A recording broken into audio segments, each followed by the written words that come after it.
I've been having problems with the speed of Lightroom, so in this video I'm going to talk about some of the solutions that I've found that really help to improve Lightroom performance.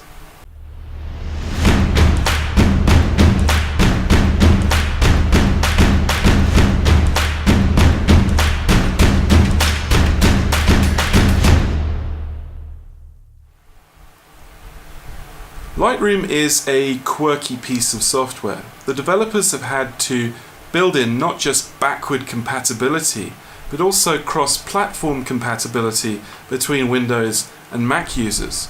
So it's kind of understandable that it's a little complex to fine-tune it for our own particular systems. So let's talk about the most important things on our system that will help Lightroom run fast. Now, if you want to see in explicit detail how to tailor a system to run Photoshop and Lightroom specifically, there's a blog post on that subject linked below. It'll explain in detail how to build that system to run Lightroom really well. So our system needs to do three things to run Lightroom fast. Number one, we need a high CPU core speed and a limited number of cores.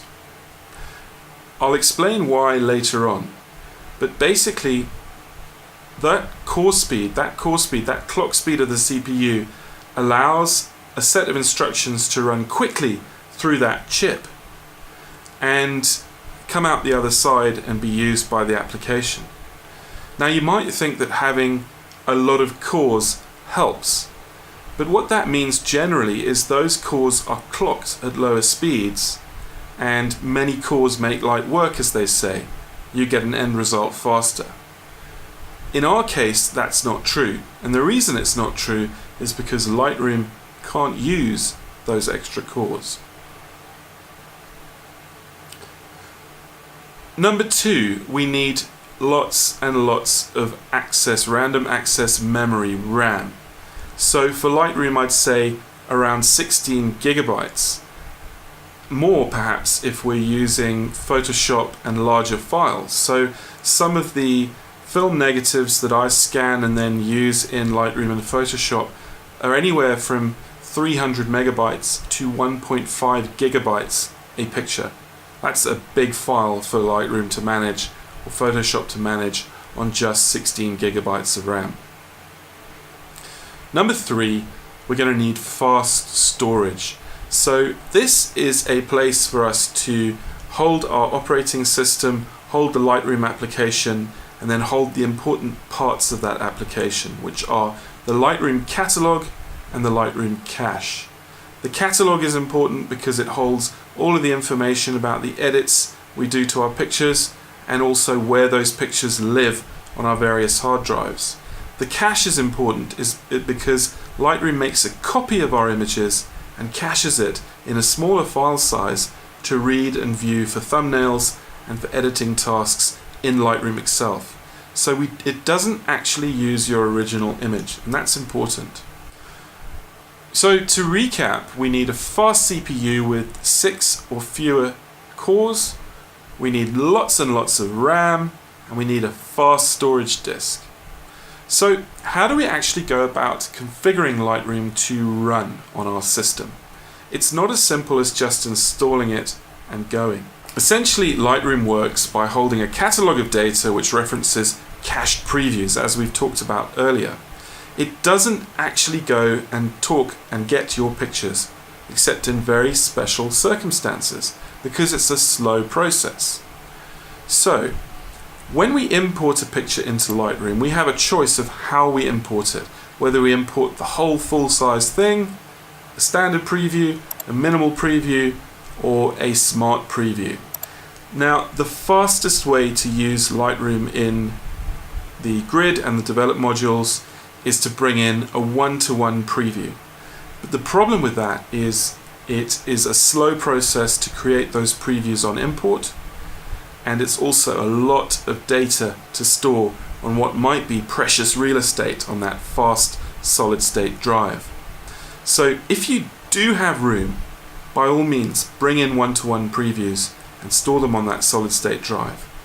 If, however, like me, you don't want to work like that, I just bring in standard size previews, and I use smart previews a lot, and I accept the consequences of not being able to move to the development module and instantly zoom to 100%. There's a fraction of a second's delay in my case. It's up to you.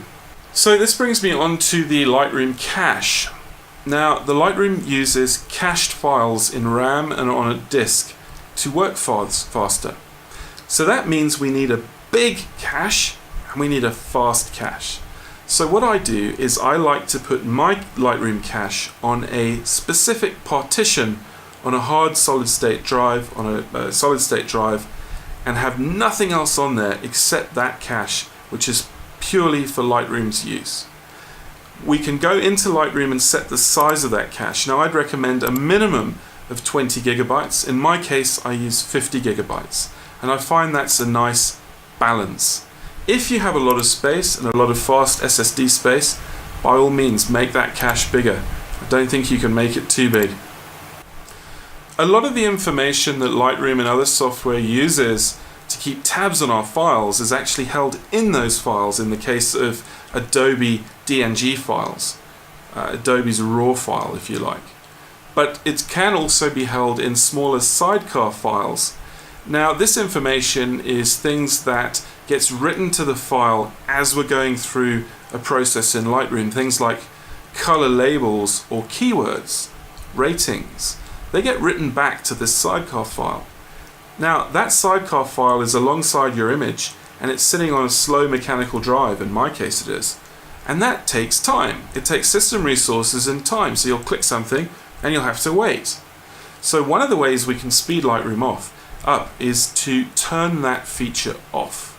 And by turning it off, what we're saying is we're going to save all of that metadata, that extra data around the picture, later on, when we're not actually editing the photograph in Lightroom. Do it at the end of the session. Makes sense.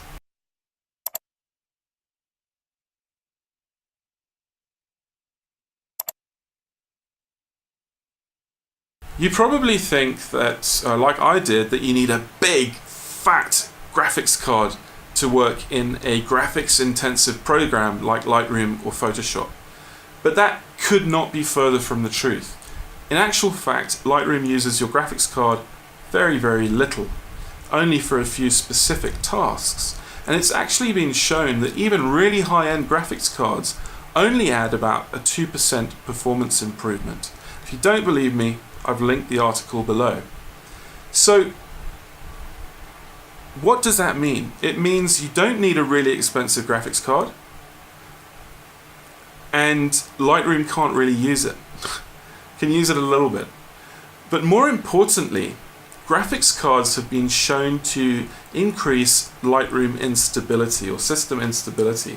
So thoughtfully, Adobe have left us with a switch in Lightroom where we can turn the graphics processing unit off or on. Now, if your system is unstable after doing all the good stuff like updating your drivers, then turn off your GPU. Don't worry, it's not going to cost you a lot of performance. On the other hand, if your system's fine, by all means, tick it. It'll help you a little bit.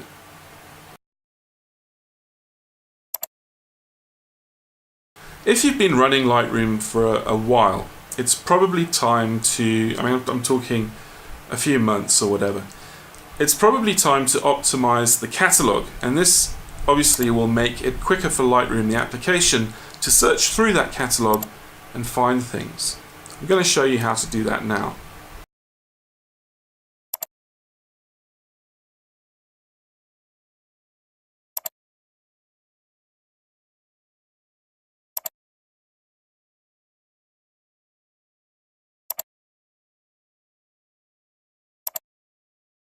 One thing we should always consider with Lightroom is the order that we run tasks in. It's really important. It's surprisingly important. So when we have intensive tasks to do, like importing, or in this case syncing to Lightroom Mobile or Lightroom CC on the internet, pause it. Stop it from doing it in the background while you're editing your photographs. Save it for something to do later. The same goes for the Face ID feature and any other tasks that might be operating in Lightroom at the same time as you're trying to get from one picture to the next one. It makes sense to just save on those system resources, save that task for later, and carry on editing. So that brings me on to local adjustments. So did you know that in Lightroom some tools carry a bigger system resource penalty than other ones? Now, particularly spot removal and the local area adjustment brush are heavily penalized by system resources, or use a lot of system resources.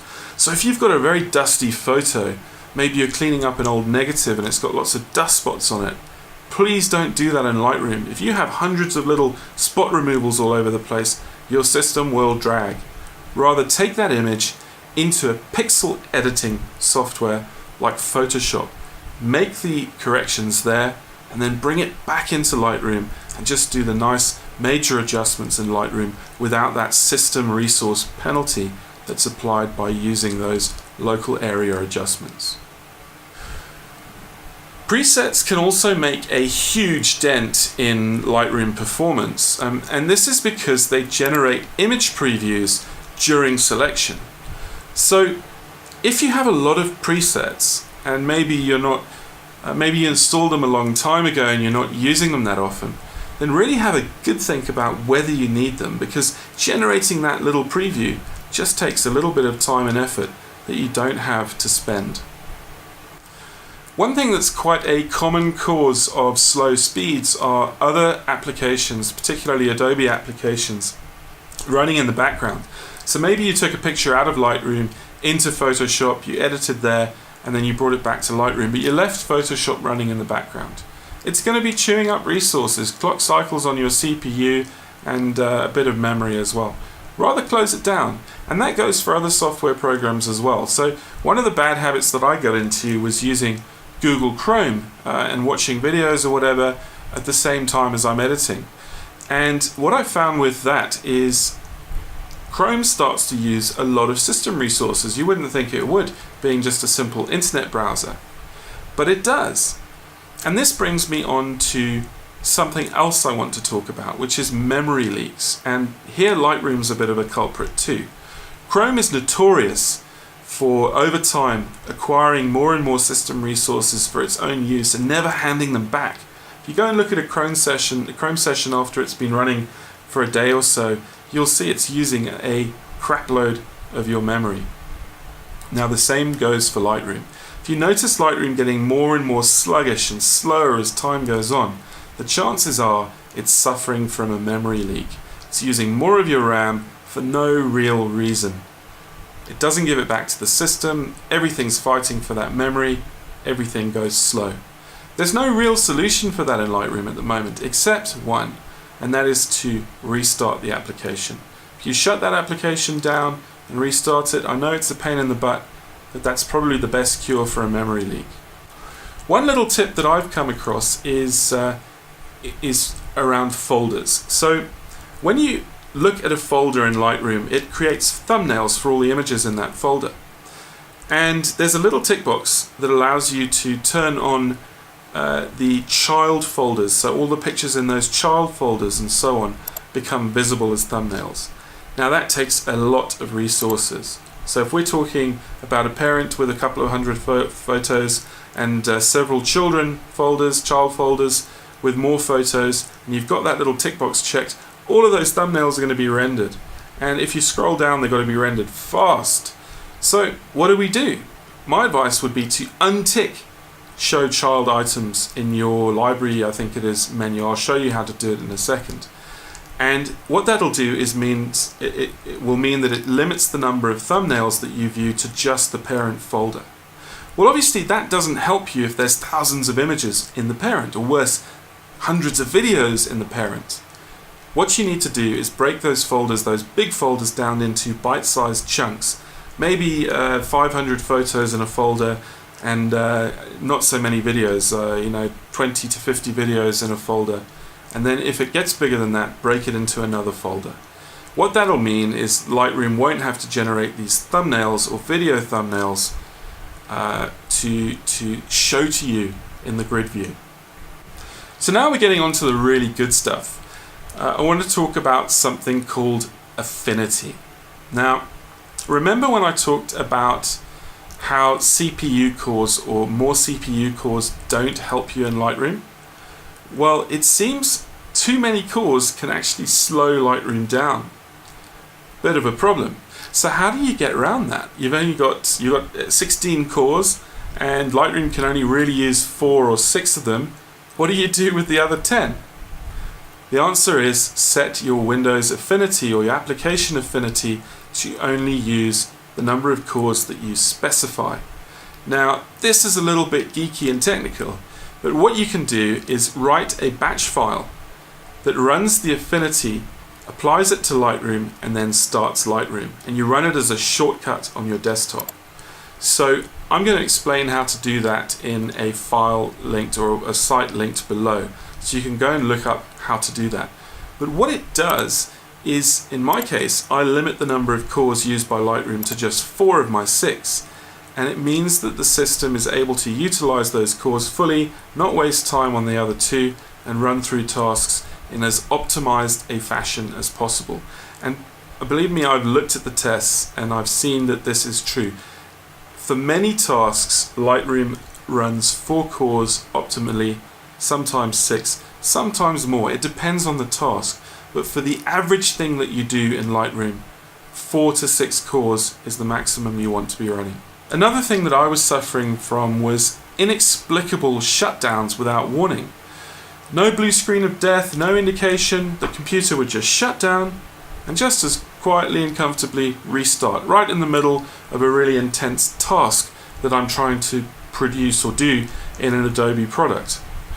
Now, I didn't know why it was doing that, I couldn't work it out. And then finally I figured out that what was happening is my CPU was overheating and the motherboard was shutting it down in order to save it. I live in a really hot country, South Africa, and it's summertime at the moment. And what was happening is that CPU was getting so hot, the motherboard would shut it down and I'd lose all my work. It's a bit of a problem. You may not have this problem, but if you do, this is the tip. You've got to cool that CPU down. So, put some extra fans in your case, put a CPU cooler on the CPU, think about the chip that you're buying, go and read some reviews. In my case, I'm using a Coffee Lake Intel Architecture i5 chip, and it's an i5 8600K, and this chip is notorious for running hot. So I need to have an efficient CPU cooler on my chip, and that solves the problem of these inexplicable random shutdowns in the middle of a really important task. Well, sometimes it's not actually Lightroom running slowly, but the whole system. So let's talk about that. The first thing to do is to make sure that at least 20% of the space on your operating system drive is free. So this is so the OS and other applications can actually run efficiently. If they're fighting for space with each other, it's not going to work. So free up some space on that hard drive, buy another drive, put some stuff on there or whatever. Make sure you've got at least 20% free to work with. Next, check that there's no unnecessary services or TSRs, terminate and stay resident programs, running in the background. So in my case, these would be things like antivirus or backup software or print services or cloud backup software that's chugging through CPU cycles and using your RAM. Get rid of all that stuff. Don't get rid of it, just turn it off while you're working in Lightroom. Make sure that the system resources are available for the job that you're trying to do, not some random job that the antivirus is trying to do. Finally, it goes without saying, but I am going to say it anyway, always make sure your system is running the most up-to-date drivers and updates. If you feel that everything is as optimized as it can be and you're still struggling with this random problem with Lightroom going slow, there's one final trick that you can play. And that is using a Creative Cloud subscription. So you've got Lightroom, you can actually roll it back to a prior version when there were happier days on your system. I really hope that these tips are useful to you and that they've helped you in some way. Please let me know in the comments below if they have, or if you've got any tips of your own. I'd love to hear them, and I'm sure everybody else would as well. We all want to get Lightroom running fast. So, please, if you like this video, please hit the like button, smash the subscribe button, and I'll see you next time.